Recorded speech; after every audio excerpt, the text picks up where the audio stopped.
ఇందాకే చెప్పారు మీరు ఏంటంటే లేని వాళ్ళకి కొంచెం నేను హెల్ప్ చేయాలి ఇన్ ఫ్యూచర్ నేను సక్సెస్ అయిన తర్వాత అన్నారు మీరు. కానీ మాకు తెలిసిన విషయం ఏంటంటే ఇప్పుడు మీరు ఆల్రెడీ హెల్ప్ చేయడానికి స్టార్ట్ చేశారు, కొంతమందికి ఆల్రెడీ మీరు హెల్ప్ చేశారు. ఎలా అంటే పాపం ఇటు ఒకసారి ఎక్కడికి వెళ్ళాలి అర్జెంట్ గా క్యాబ్ బుక్ చేసుకున్నాడు. ఒక అమ్మాయి ఎవరు వచ్చారు ఫస్ట్ టైం. ర్యాపిడోలో అమ్మాయిలు కూడా ఉంటారా? అమీర్పేట నుంచి వస్తూ ర్యాపిడో బుక్ చేసుకున్నా. వస్తుంటే ఒక అమ్మాయి వచ్చింది బైక్ డ్రైవ్ చేసుకుంటూ ర్యాపిడోకి. జనరల్గా అబ్బాయిలు తిరుగుతారు కదా, అమ్మాయి వచ్చింది. ఆ అమ్మాయి ఏంది అమ్మాయిలు ర్యాపిడో కూడా నడుపుతారా? నాకు అర్థం కాలే కాసేపు అసలు ఎందుకు నడుపుతున్నారు ర్యాపిడో అని అడిగా. ఇంకా పాపం ఆవిడ అంటే అందరికీ కష్టాలు ఉంటాయి కదా, ఇంకా ఆవిడ కష్టాలు చెప్పుకొస్తుంది. ఇట్లా ఆవిడకి అప్పటికే యాక్సిడెంట్ అయింది, కాలు ఇంజరీ ఉంది, అయినా సరే నడుపుతుంది ఫ్యామిలీ కోసం. ఇంకా నా వల్ల నాకు ఏమనిపిస్తే వాళ్ళ ఇంటికి వెళ్ళి నేను సాయం చేసి వచ్చాను. ఎవరైనా ఏదన్నా అంటే అడిగితే మేడం నేను లక్షల కోట్లు ఇస్తానని చెప్పను, కానీ నా దగ్గర ఎంత ఉంటే అంత వాళ్ళకి ఎంత హెల్ప్ అవుతుందో అంత నేను ఖచ్చితంగా చేస్తాను. ఇలాగే చాలా మంది ఇన్స్పైర్ అవ్వాలి. ఈవెన్ నేను కూడా అంతే, మీ అందరినీ చూసి ఇన్స్పైర్ అయ్యి మా చేతుల్లో ఎంత వరకు అవుతుందో అంతవరకు హెల్ప్ చేయాలి. తప్పకుండా. సో ఏంటంటే చాలా గెటప్ అని వేసుకున్నారు ఇప్పటి వరకు జబర్దస్త్ లో కానీ శ్రీదేవి డ్రామా కంపెనీలో. సో గెటప్ అంటే మాకు గెటప్ సీను గారు బాగా మనకు గుర్తుకొస్తారు. తర్వాత ఇంకా మీరే ఈ రోజు ఈ షోలో మా కోసం క్యారెక్టర్ ని యాక్ట్ చేసి చూపించవచ్చు కదా. సో ఫస్ట్ ఒక యాంకర్ గారు వాయిస్ చేస్తానండి. శోభా శెట్టి గారు మీరు బిగ్ బాస్ లో చాలా గట్టిగా అరిచాలు, ఎందుకు? మీకు మెంటల్ వచ్చా లేకపోతే ఎదుటి వాళ్ళ మీద కోపం వచ్చా? ఇప్పుడు నువ్వు ఎవ్వలి వాయిస్ చేసావో ఆవులికి చెప్పు. అలాగే నాకు గెటప్ లో బాగా పేరు వచ్చింది మన ప్రపంచ యాత్రికుడు అన్వేషణ వాయిస్ చేసినప్పుడు. చేయండి. హాయ్ అండి, నేను మీ ప్రపంచ యాత్రికుడిని.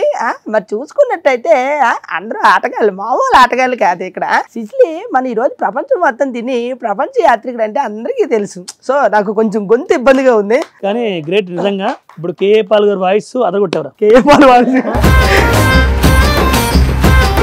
కేఏ పాల్ గారిది ఇది. చూడు తమ్ముడు 132 దేశాలు తిరిగాను శాంతి కోసం. ఏ సర్టిఫికేట్ కోసం. సో అలాగే మనకి కైకల్ సత్తున్నారు. ధర్మ పరిరక్షణ దురంధరుట నీకు చిరంజీవ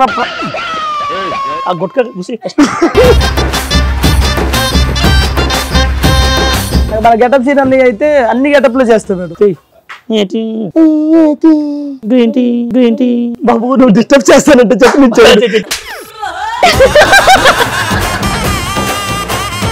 ఇప్పుడు రాజమండ్రి ఉంది కదా, దాని పక్కన భీమవరం ఉంది కదా, భీమవరం కదా రాజమండ్రి. కామెడీ ఏది? కొన్ని సందర్భాల్లో కామెడీ గురించి కాదు, సీరియస్ గా కూడా మాట్లాడు. నీకు కామెడీ ఇంపార్టెంట్ అనుకుంటే నువ్వు చేసుకో, దేనికి కొన్ని లిమిట్స్ ఉంటాయి. నేను సీరియస్ గా చెప్తాను. ఎందుకు సీరియస్? జోక్ చేసా. ఏంటి జోక్? ఏంటి అంటే ఇప్పుడు ఆవిడ ముందు హీరో అవడానికి నువ్వు జోక్ చేస్తావు? నార్మల్ ఏంటి రావాలి, కొన్ని ఉంటాయి, నీకుండవు. కానీ ఇప్పుడు కూడా నాకు స్టిల్ అర్థం అవ్వట్లేదు, మీరు కామెడీ చేస్తున్నారా లేదా సీరియస్ గా? ఇదే మా బాధ మేడం, మేము చాలా సీరియస్ గా కామెడీ చేస్తాం కానీ అది ఎవరికి అర్థం కాదు. వెరీ నైస్, సూపర్ గా చేశారు నిజంగా. హాస్యం ఒక ఆర్టిస్ట్ కి ఏదైతే లక్షణాలు ఉన్నో అది మీకు ఉందన్నమాట. డెఫినెట్లీ మీరు కామెడీగా అన్నారో సీరియస్ గా అన్నారో నాకైతే తెలియదు, ఇండస్ట్రీ వదిలేస్తాను అనేసి. ప్లీజ్ వదిలేయమంటారా ఏంటి? ఇప్పుడు అసలు వద్దు అంటున్నాను, ఎందుకంటే ఈ టాలెంట్ అనేది అందరికీ రాదు, అది మీలో ఉంది. ఇంకా చాలా సక్సెస్ అవ్వాలి మీరు లైఫ్ లో, మీరు ఏదైతే అనుకున్నారో అన్ని ఫుల్ఫిల్ అవ్వాలనేసి హార్ట్ఫుల్ గా విష్ చేస్తున్నారు. Very best. సో నోకరాజు గారు, ఏంటంటే మీరు మీ ఫ్యామిలీ అందరూ కలిసి ఒక రోజు అయితే సముద్రంలో వేట కోసం వెళ్ళారు. సో అక్కడ ఒక ఇన్సిడెంట్ కూడా జరిగింది, మొత్తం ఫ్యామిలీ అంతా ఉన్నారు, ఇది మేము విన్నాము. ఒక్కవేళ గనక అక్కడ ఏదైనా వేరే సిచ్యువేషన్ జరుగుంటే లైఫ్ ఏమయ్యేది? అంటే మనకి ఇప్పుడు డ్రైవింగ్ అనుకో మేడం, జాగ్రత్తగా వెళ్తే ప్రాణం ఉంటుంది. దేంట్లో అయినా సరే మనం జాగ్రత్తగా ఉంటే మనం సేఫ్ ఉంటాం. కానీ ఒక్క ఫిషింగ్ ఒకటే, అంటే పడవ తీసుకుని సముద్రంలోకి నదిలోకి వెళ్ళిన తర్వాత తిరిగి వచ్చే వరకు మనం ఉంటామో లేదని తెలియదు. అలాగే అమ్మ నాన్న వెళ్ళిన తర్వాత సడన్ గా ఏమైందంటే గాలి ఎక్కువ లేచింది నదిలో, అలలు పెద్దగా రావడం. ఇంకా వాళ్ళు కూడా హోప్స్ వదిలేసుకున్నారు, ఇంకా చనిపోతామని ఫిక్స్ అయి పడవని అలా వదిలేసి ఒకరినొకరిని పట్టుకుని అలా కూర్చుని పోయారంట. మాకేంటంటే ఏదైనా గట్టిగా తుఫాన్ అట్లా వచ్చినప్పుడు నది దగ్గరికి వచ్చి అందరూ చూసుకుంటారు అన్నమాట, అందరూ వస్తున్నారా, వచ్చేసారా, ఒడ్డుకి లేదా, ఎవరైనా రాకపోతే వెళ్దాము 2-3 ఇట్లా ఏదైనా హెల్ప్ అట్లయినా చేద్దాం. సో కట్ చేస్తే ఏంటంటే మా పడవ ఒక్కటే రాలి ఆ రోజు. నేను మా అన్నయ్య మధ్య చిన్నపిల్లలు అలా చూస్తున్నాం. కట్ చేస్తే తుఫాను గట్టిగా ఒక 20 minutes 15 minutes బీభత్సమైన గాలులు, అసలు మామూలు గాలులు కాదు. ఇంకా అందరూ అనుకున్నారు చనిపోయి ఉంటారేమో అనుకున్నారు. సో దేవుడి దేవాళ్ళు ఎక్కడో అమ్మ నా పడవ ఇక్కడ నుంచి 1 కిలోమీటర్ 2 కిలోమీటర్లు కొట్టుకుపోయి ఆ ఒడ్డులాగి అక్కడ ఉన్నారు. అలాగే పడవ అలా వస్తున్నప్పుడు చూసి ఇంకా ఆ ఆనందానికి అసలు మాటలు లేవు, అసలు అంత సిచ్యువేషన్స్ ఉంటాయి. ఇంకోటి ఏంటంటే మేడం, అబ్బాయిలు ఒకలే వెళ్ళరు, పెళ్ళి అయితే భర్త భార్య ఇద్దరు కలిసి వెళ్తారు. ఆడవాళ్ళు కూడా వెళ్తారు, ఒక్కోసారి పిల్లలు కూడా తీసుకుని వెళ్తారు. ఒక్కోసారి భర్త భార్య పిల్లలు చనిపోయిన రోజులు కూడా ఉన్నాయి పడవలు. ఇంకా అదే వృత్తి కాబట్టి ఇంకా తప్పదు. సో బట్ తమ్ముడు అయితే వాళ్ళ అమ్మ నాన్న చాలా ప్రేమిస్తాడు. వాళ్ళు కష్టపడకూడదని తమ్ముడు కొన్ని ఇష్టం లేకపోయినా ఇక్కడ కొంచెం గట్టనయ్యి ఇచ్చేస్తుంటాడు. తల్లిదండ్రులు ఎలా చూసుకోవాలో కొంతమంది చూస్తే తెలుసుకోవచ్చు మనం. దాంట్లో తమ్ముడు కూడా ఒకడు. వాళ్ళ నాన్నకి అది మొత్తం ఆపిచ్చాడు, ఇంట్లోనే పెడుతున్నాడు.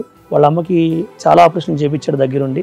ఫ్యామిలీ అంటే చాలా చాలా ఇష్టం. వీడికి ఈయన చూసిన తర్వాత నాకు అనిపించింది ఫ్యామిలీని ఇంత ప్రేమిస్తారా, ఇంత ఇష్టపడతారా అని.